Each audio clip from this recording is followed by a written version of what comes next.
എല്ലാവർക്കും റെസിപ്പി വേഡിലേക്ക് ഒരിക്കൽ കൂടി സ്വാഗതം. ഇന്നത്തെ നമ്മുടെ റെസിപ്പി ഒരു പുഡിംഗ് റെസിപ്പിയാണ്, ഫ്രൂട്ട് പുഡിംഗ്. വളരെ എളുപ്പത്തിൽ പെട്ടെന്ന് തന്നെ വളരെ കുറച്ച് ഇൻഗ്രീഡിയൻസ് മാത്രം ഉപയോഗിച്ചിട്ട് ജെലാറ്റിനൊന്നും യൂസ് ചെയ്യാതെ ഉണ്ടാക്കാൻ പറ്റുന്ന ഒരു ഫ്രൂട്ട് പുഡിംഗ്. നമുക്ക് അതെങ്ങനെയാണ് ഉണ്ടാക്കുന്നതെന്ന് നോക്കാം. ഈ പുഡിങ്ങിലേക്ക് വേണ്ടിയിട്ട് ഞാനിവിടെ എടുത്തിരിക്കുന്നത് ഓറഞ്ചാണ്. നിങ്ങൾക്ക് ഇഷ്ടമുള്ള ഫ്രൂട്ട്സ് എടുക്കാം കേട്ടോ.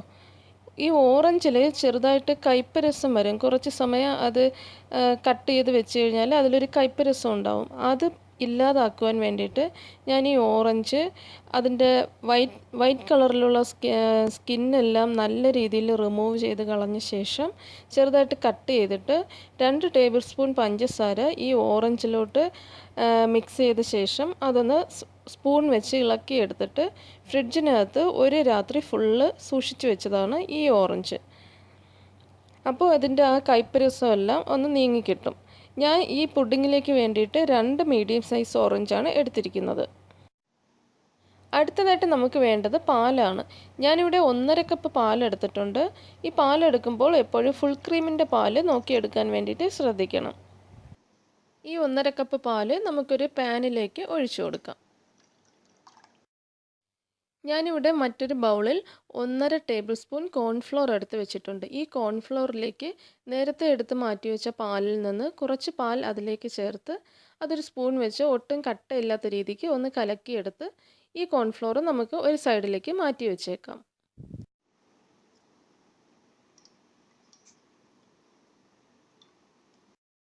അടുത്തതായിട്ട് നമുക്ക് നേരത്തെ മാറ്റി വെച്ച പാലിലേക്ക് 3/4 ടേബിൾ സ്പൂൺ വാനില എസൻസ് ചേർത്ത് കൊടുക്കാം. ഈ വാനില എസൻസിന് പകരം നമ്മൾ എടുത്തു വെച്ച ആ ഫ്രൂട്ടിൻ്റെ, ഇപ്പോൾ ഞാൻ എടുത്തത് ഓറഞ്ച് അല്ലേ, അപ്പോൾ ഓറഞ്ചിൻ്റെ എസൻസ് വേണമെങ്കിലും ചേർക്കാം. ഇപ്പോൾ നിങ്ങൾ ഏത് ഫ്രൂട്ടാണോ എടുക്കുന്നത് ആ ഫ്രൂട്ടിൻ്റെ എസൻസ് ചേർക്കാം. അല്ലാതെ ഈ വാനില എസൻസ് വേണമെങ്കിലും ചേർക്കാം. ഞാനിപ്പോൾ ഇവിടെ വാനില എസൻസാണ് ചേർക്കുന്നത്. ഇനി അതിലേക്ക് 1/4 ടീസ്പൂൺ ഏലക്ക പൊടിച്ചത് കൂടി ചേർത്ത് നല്ല രീതിക്ക് അതൊന്ന് മിക്സ് ചെയ്തെടുക്കാം. ഇനി നമുക്ക് വേണ്ടത് 1/2 കപ്പ് പഞ്ചസാരയാണ്. ഈ 1/2 കപ്പ് പഞ്ചസാര നമുക്ക് ഈ പാലിലേക്ക് ചേർത്ത് കൊടുക്കാം. ഈ പഞ്ചസാര പാലിൽ ചേർത്തതിന് ശേഷം ഒരു വിസ്ക് ഉപയോഗിച്ച് നമുക്ക് ഇത് നല്ല രീതിയിൽ ഒന്ന് അലിയിപ്പിച്ച് ചേർക്കാം. ഈ പാലുമായിട്ട് പഞ്ചസാര നല്ല രീതിയിൽ അലിഞ്ഞു കിട്ടണം. ഏറ്റവും അവസാനമായിട്ട് ഇതിലേക്ക് ചേർക്കേണ്ടത് നമ്മൾ ആദ്യം തന്നെ തയ്യാറാക്കി വെച്ച കോൺഫ്ലോർ മിക്സാണ്.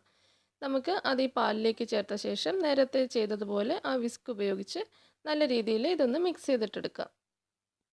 നമ്മൾ ആദ്യമേ ഈ കോൺഫ്ലോർ കലക്കുമ്പോൾ പ്രത്യേകം ശ്രദ്ധിക്കേണ്ട ഒരു കാര്യമുണ്ട്. അതിൽ ഒട്ടും തന്നെ കട്ട കെട്ടാതെ വേണം നമ്മളത് കലക്കിയെടുക്കുവാനായിട്ട്. ഇല്ലെങ്കിൽ നമ്മൾ ഈ പാലിലേക്ക് ചേർക്കുന്ന സമയത്ത് അത് അവിടെ എവിടെയായിട്ട് തരിയായിട്ട് പൊങ്ങിക്കിടക്കും. ഇനി ഈ പാൻ മീഡിയം ഫ്ലെയിമിൽ വെച്ച് ആ വിസ്ക് ഉപയോഗിച്ച് കൈ എടുക്കാതെ തന്നെ ഇളക്കി കൊടുത്തുകൊണ്ടേ ഇരിക്കണം. അത് കൈ എടുത്തു കഴിഞ്ഞാൽ നമ്മൾ ഈ കോൺഫ്ലോർ ആദ്യമേ ചേർത്തിരിക്കുന്നത് കൊണ്ട് ഈ പാല് കട്ട കെട്ടിപ്പോകാനുള്ള ചാൻസ് ഉണ്ട്. അതുകൊണ്ട് നമ്മൾ കൈ എടുക്കാതെ വേണം ഇത് കലക്കി കൊടുത്തുകൊണ്ടിരിക്കണം. മീഡിയം ഫ്ലെയിമിൽ വേണം ഇട്ടിരിക്കാൻ. ഇപ്പോൾ ഈ പാല് തിളച്ച് തുടങ്ങിയിട്ടുണ്ട്. നമുക്ക് കൈ എടുക്കാതെ തന്നെ ഇത് ഇളക്കി കൊടുത്തുകൊണ്ടേ ഇരിക്കണം.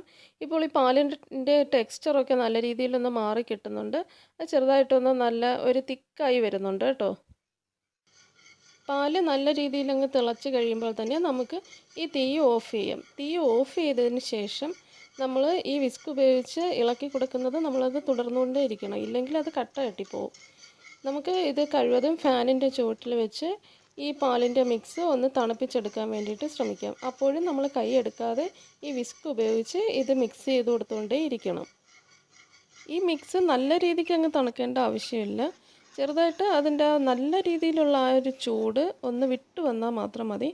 അതിന് വേണ്ടിയിട്ട് ഞാനിപ്പോൾ ഒരു ഫാനിൻ്റെ ചുവട്ടിൽ വെച്ച് കൊടുത്തിട്ട് ആ വിസ്ക് ഉപയോഗിച്ചിട്ട് ചെറുതായ രീതിയിലൊന്ന് മിക്സ് ചെയ്ത് കൊടുക്കുന്നുണ്ട്. ഒരു ചെറിയ രീതിയിൽ ആ ഒരു ചൂടൊന്ന് വിട്ട് മാറിക്കഴിഞ്ഞാൽ മതി. നമുക്കിത് ഗ്ലാസ്സിലേക്ക് സെറ്റ് ചെയ്യാൻ വേണ്ടിയിട്ടുള്ള ആ ഒരു പരുവമാക്കിയെടുക്കണം. ഇനി നമുക്ക് പുഡിങ് സെറ്റ് ചെയ്യാനായിട്ടുള്ള ഗ്ലാസ് എടുത്ത ശേഷം നമ്മൾ നേരത്തെ എടുത്ത് വെച്ചിരിക്കുന്ന ഓറഞ്ച് ആദ്യത്തെ ലെയറായിട്ട് ഇട്ട് കൊടുക്കാം. ഫുൾ ഓറഞ്ച് ഇടരുത് കേട്ടോ. ആദ്യമേ കുറച്ച് ഒരു 2 ടേബിൾ സ്പൂൺ ഓറഞ്ച് നമുക്ക് ചേർത്ത് കൊടുക്കാം. ഇത് നമ്മൾ ലെയറായിട്ടാണ് സെറ്റ് ചെയ്യുന്നത്. അതുകൊണ്ട് ആദ്യത്തെ ലെയറായിട്ട് നമ്മൾ ഓറഞ്ച് ഇടുന്നു. അതിന് മുകളിലേക്ക് നമ്മൾ നേരത്തെ തയ്യാറാക്കി വെച്ച മിക്സ് അടുത്ത ലെയറായിട്ട് ഒഴിച്ചു കൊടുക്കാം. നിങ്ങൾക്ക് വേണമെങ്കിൽ ഈ പുഡിങ് ഒരു പുഡിങ് ട്രേയിലും സെറ്റ് ചെയ്യാം കേട്ടോ. ഗ്ലാസ്സിൽ തന്നെ സെറ്റ് ചെയ്യണമെന്ന് ഒരു നിർബന്ധവും ഇല്ല. പക്ഷേ ഞാനിവിടെ 2 ഗ്ലാസ്സാണ് എടുത്തിരിക്കുന്നത്. പിന്നെ വേറൊരു കാര്യം പ്രത്യേകം പറയാനുള്ളത്, പ്ലാസ്റ്റിക്കിൻ്റെ മോഡിലൊക്കെയാണ് സെറ്റ് ചെയ്യുന്നത് എന്നുണ്ടെങ്കിൽ നമ്മൾ തയ്യാറാക്കിയ ആ മിക്സ് നല്ല രീതിയിൽ തണുത്തതിന് ശേഷം മാത്രമേ സെറ്റ് ചെയ്തെടുക്കാവൂ കേട്ടോ. പ്ലാസ്റ്റിക്കിൻ്റെ മോൾഡൊക്കെയാണ് എടുക്കുന്നതെങ്കിൽ ആ ഒരു കാര്യം പ്രത്യേകം ശ്രദ്ധിക്കണം. ഇനി അടുത്ത ലെയറായിട്ട് നമുക്ക് വീണ്ടും കുറച്ച് ഓറഞ്ച് ചേർത്ത് കൊടുക്കാം. നമ്മൾ നേരത്തെ ചെയ്തതുപോലെ തന്നെ ഓറഞ്ചിന് മുകളിലേക്ക് നമ്മൾ അടുത്ത ലെയറായിട്ട് നേരത്തെ തയ്യാറാക്കി വെച്ചിരുന്ന ആ മിക്സ് ഒഴിച്ചു കൊടുക്കാം.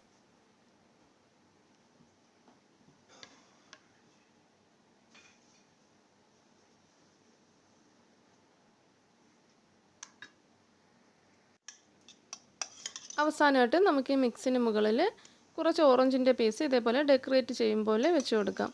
അതിനുശേഷം നമുക്ക് ഇതൊരു 4-5 മണിക്കൂർ ഫ്രിഡ്ജിനകത്ത് വെച്ച് നല്ല രീതിക്കൊന്ന് തണുപ്പിച്ച് സെറ്റ് ചെയ്തെടുക്കാം. ഫ്രീസറിനകത്തല്ല കേട്ടോ വെക്കേണ്ടത്, ഫ്രിഡ്ജിൽ താഴെയാണ് വെക്കേണ്ടത്. 4-5 മണിക്കൂർ കൊണ്ട് ഇത് നമുക്ക് നല്ല രീതിയിൽ ഒന്ന് സെറ്റായി കിട്ടും. അങ്ങനെ നമ്മുടെ പുഡിംഗ് ഇവിടെ തയ്യാറായി കഴിഞ്ഞു. ഞാൻ 5 മണിക്കൂറിന് ശേഷമാണ് ഇത് ഫ്രിഡ്ജിൽ നിന്ന് പുറത്തേക്ക് എടുത്തത്. ഇത് ഒരു സ്പൂൺ ഉപയോഗിച്ചൊന്ന് കട്ട് ചെയ്ത് കാണിച്ചു തരാം.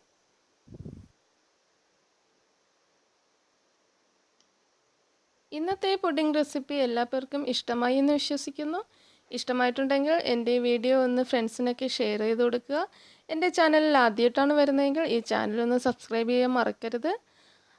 അപ്പോൾ നമുക്ക് ഇനി മറ്റൊരു റെസിപ്പി വീഡിയോ ആയിട്ട് ഉടൻ തന്നെ വീണ്ടും കാണാം. എല്ലാ പേർക്കും നല്ലൊരു ദിവസം ആശംസിക്കുന്നു. Thank you.